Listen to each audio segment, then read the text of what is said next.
Over this weekend, I was able to see an advanced screening of Dungeons & Dragons, and I want to share my spoiler-free thoughts with all of you. First off, I want to give a huge shout out to director Colin for letting me know about this neat little trick that allowed me to see the movie 2 weeks at a time. As far as the film's concerned, it has everything that you could expect from a Dungeons & Dragons film, including Dungeons and Dragons.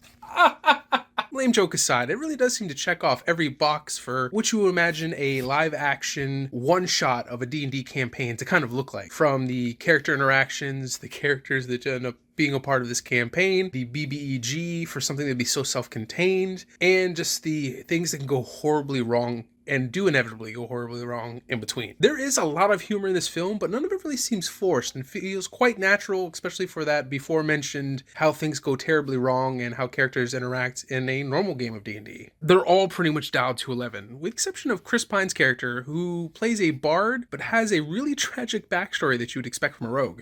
Like any D&D campaign, there's the whole thread of the BBEG constantly looming in the background, but you really don't feel the full weight of that character or the stakes of everything until near the very end. In my opinion, I have to say this is the best D&D film so far, although that is a very low bar that was set from the ones that came before it. If you're a fan of D&D or an avid player, there are so many little nods, name drops, and Easter eggs that you're going to really enjoy. And even if you're not a fan of D&D, it's still just a very fun fantasy adventure film that I think just about everybody can enjoy. In my opinion, I definitely say it's definitely worth a watch, at least once in theaters or safely from your home to a streaming service as soon as it becomes available. And even though this has absolutely nothing to do with the film, I'm going to go ahead and use every chance I get to show off this D20 mace with a D4 pommel that I made because I love it and it's awesome. Yeah!